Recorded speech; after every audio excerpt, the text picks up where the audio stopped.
got a friend of mine on the inside at the AG's office. I'm gonna do my best to get these charges going forward. And I'm pushing the envelope on this. I really am. I'm pushing the envelope.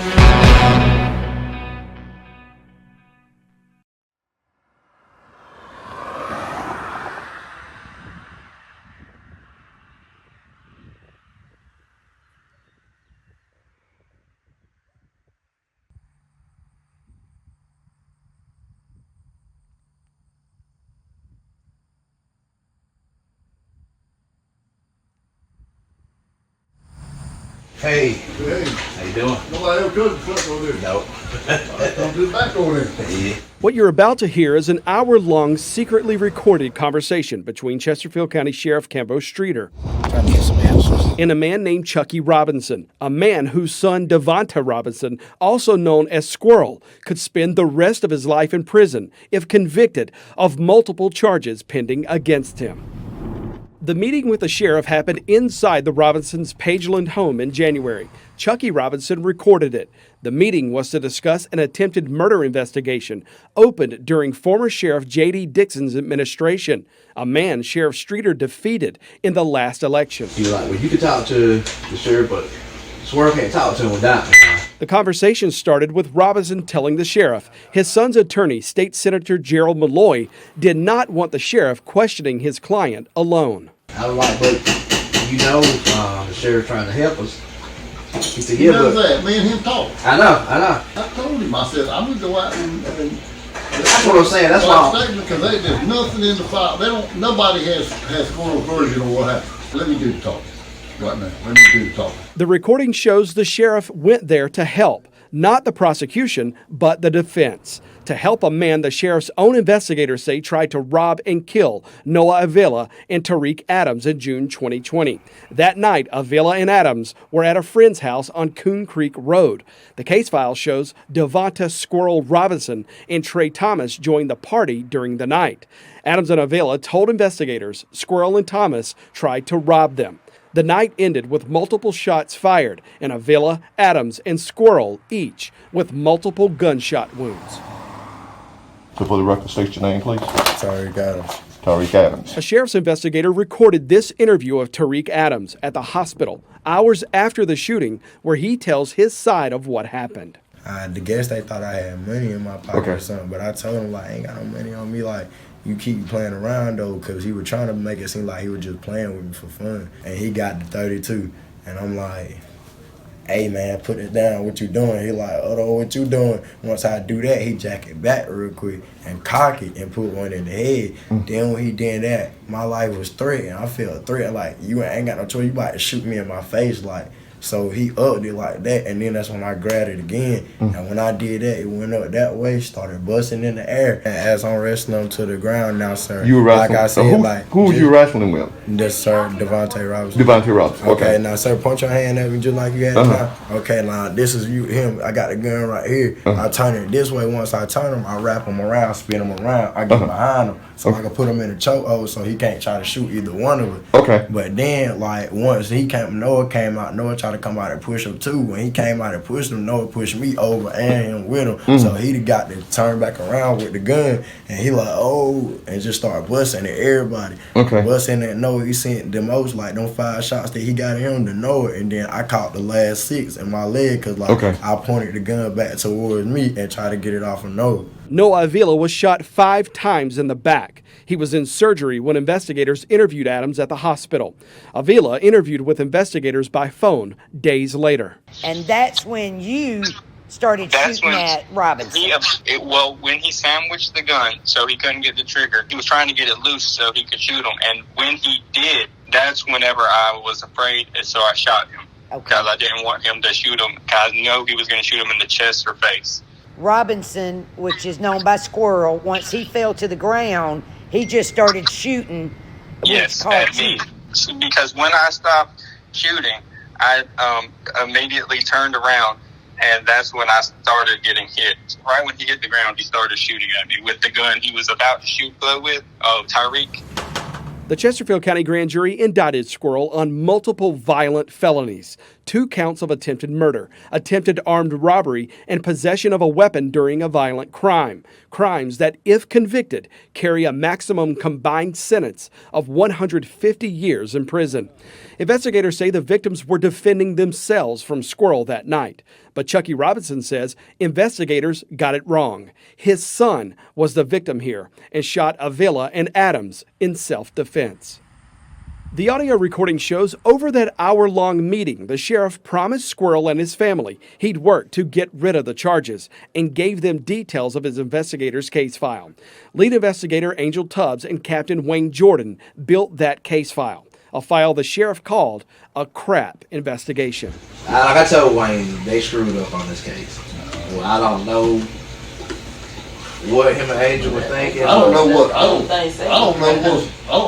I haven't looked at yet. I got the case jacket. And there's no video in it. There's no it's about that thick. The medicals. And I told him, I asked him that. I said, you gotta get them bullets. You gotta go get them so you can see if it's the same caliber that shot him. And I said, you'll know. And he said, you better hope it wasn't your gun. That's what he called me the next day. Yeah. We heard it was a 380. And I know you got. And I know you got a 380. You better hope it wasn't yours. Every time they were gonna come and get my Where gun. you at? Wayne Jordan called me and told me that. I said, did I not tell you my son didn't have no gun? My 380 is right here at my house. We might have to come and get that for evidence. That's exactly what he said. I told him, I said, you're not coming to my house getting nothing, because my gun never left my house. No video. This video of Tariq Adams came right out of the sheriff's case file. Did it take any They bullets took out of it? Yeah. They took that one out of his arm. See, that ought to be an evidence. I know. They took Well, it out. I called there and asked them, and they said that they came and got the books. They said Chesterfield County got the books. That's why I said that would prove everything. The investigators did that. The sheriff's office evidence log shows Investigator Tubbs went to the hospital in Charlotte, collected 2 bullets that doctors removed from Squirrel's body during surgery, and sent that evidence to SLED. The sheriff's office doesn't yet have the results of the testing from SLED's crime lab. If there's a criticism because someone opens a case file now and they do not see ballistic evidence in there, was that because you guys didn't collect it and didn't send it off to SLED to be processed? Oh no, we definitely collected it and we definitely sent it off. It just the results have not come back. We collected 2 firearms, numerous shell casings. We sent all that to SLED. Unfortunately, I don't know if SLED is so backlogged that we have not gotten those results yet. Matter of fact, just 3 weeks ago, I got a 2019 case back from SLED. Angel Tubbs has logged nearly 40 years in law enforcement. We interviewed her after we obtained the recording about the sheriff's criticisms of her investigation. Tubbs would not listen to it, but wanted to defend her investigation and decision to charge Squirrel. I feel like that if I listen to that tape, that if I'm questioned in the future about what my role was in this case, that it would bias me. And I don't think that's fair to anyone. I know I did my job, and I know the people that were criminally charged were the correct people, and my victims deserve that. We asked Tubbs about what the sheriff told Chucky Robinson that led the sheriff to believe the wrong man was charged, and led the county's top lawman to criticize her investigative work, right there in front of the man they're working to convict. Did you do anything with this case differently than you've done anything else in the 40 years in your law enforcement career? No. Took statements, processed the evidence, obtained search warrants. Did you conduct interviews? Absolutely. And were the victims and witnesses willing to talk? Yes. Is that rare given the circumstances? Absolutely is. Normally when we arrive on scene, nobody saw anything. In this incident, both the victims were willing to give statements, not only at the hospital, but after they got out of the hospital. Other major criticisms the sheriff revealed in the recording. The shooting victim's medical records were not in the file, and the sheriff could not find a statement from Squirrel anywhere in the case file. Wayne said he went to the hospital, talked to Squirrel, and couldn't talk to him because Squirrel was in surgery. I don't know. I can't say he came or not, because And then he said, I never seen him up And then there. he said, after Squirrel got out, he already had a lawyer. He couldn't talk to him. And your knowledge, nobody ever went over there and tried to talk to him. No, because we was there every day. Who interviewed Squirrel? Nobody. Why? The That's only what I'm one, saying. the only one had, yeah, It's crap from the very the only beginning. one. I tried numerous times to interview and was always stonewalled. He was still in the hospital. He was in rehab. He couldn't do it. Calls to the parents, when your child is able, I need to speak with them. Once they got out of the hospital, I was stonewalled.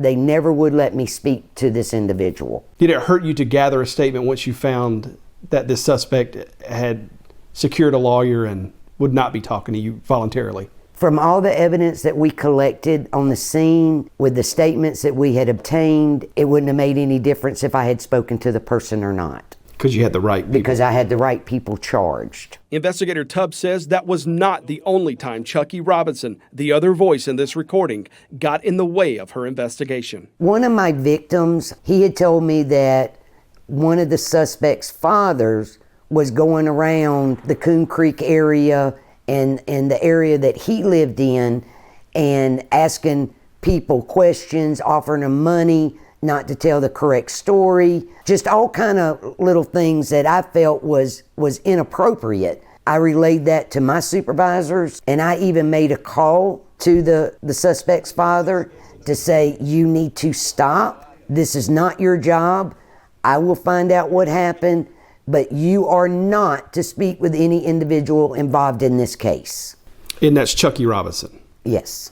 In a phone call with him, you made it very clear to him Yes. that if it continued, I would pursue criminal charges. Robinson confirmed he got that call from Tubbs threatening to charge him. Robinson says he was only working to gather evidence to prove his son's innocence. The sheriff's criticisms continued. He also told the Robinsons the former sheriff's investigative unit should have never tried to work that crime scene. I think Angel and Wayne screwed this case up from the very beginning because they charged him before they even waited on him to see if he was going to live or make it out the hospital. I've been doing this for 42 years, and I ain't never seen a case in Chesterfield County where you got multiple people shot and SLED didn't come in and process the crime. And they ain't called SLED yet on this case, have they? No. They should have come in and processed the crime, and then we'd know.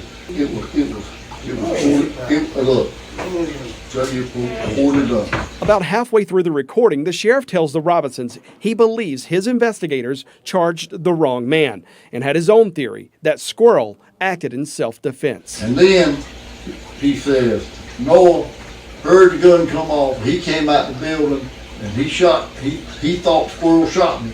And he still ain't said Squirrel shot him. Tyreek ain't never said Squirrel shot him. He said he thought Noah thought that Squirrel shot him, and he started shooting at Squirrel, who was running away. And Squirrel turned and shot back.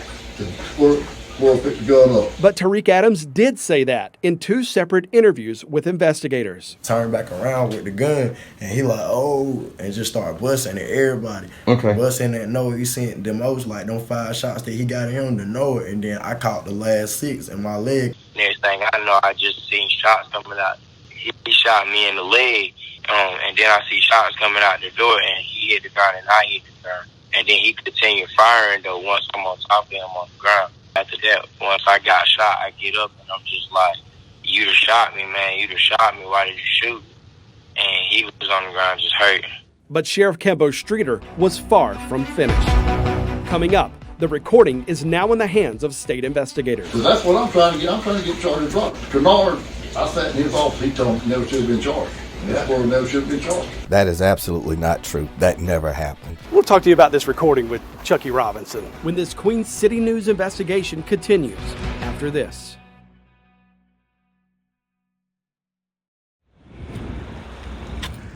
Chucky Robinson planned to meet us outside SLED's front door when he showed up to interview with them on February 21st. Instead of getting out, he started backing up to leave. He then called me. It says SLED is asking him to come around the back of the building because they did not want the news involved. We were there as Robinson arrived. Didn't want us involved, huh? As SLED agents tried to slip him in through the back door. Chucky, what are you meeting with SLED for? Trying to get some answers. On your son's case? It's a couple of things going on that we need to talk about. What made you record the call with the sheriff? For my record, I wanted to make sure that his attorney wasn't there, so I wanted to make sure I get it to him. SLED agents already interviewed multiple people connected to the recording, including Chesterfield County Sheriff Cambo Streeter. It's all part of the criminal investigation SLED opened when they obtained the recording, weeks after we began our investigation. What do you think SLED wants to know from you today? I have no idea. I'm curious. You here to tell the truth? That's it. When we first met Chucky Robinson last month, he said he had one goal: for someone to reinvestigate his son's attempted murder charges from 2020. He found that someone in Sheriff Cambo Streeter. We'll talk to you about this recording with Chucky Robinson. I haven't heard it. I haven't heard it. You haven't heard it? I have not heard it. You know what you said that day? I know why I was there. I don't remember everything I said. I'll be honest. It was, a month ago maybe? When we found the sheriff last week, he'd already had a call with SLED, but he hadn't yet been formally interviewed. You're sitting in a criminal defendant's home with his parents. You're discussing the intimate elements of a case file. Do you see anything wrong with that, looking back, sharing that information? His attorney knew about it. So, no, I don't see anything wrong since his attorney. I did not. I was there on good faith, Jody. I didn't go there with any, motive or anything. The sheriff says he was simply gathering information, and despite his promises in the recording to get the charges dropped, he was only working to get someone to reinvestigate Squirrel's cases. You called the case a crap case. Do you believe your investigators screwed this case up? I think the case could have been investigated a little more thoroughly. I don't want to get into nuts and bolts about it, but I do believe it could have been investigated a little more thoroughly.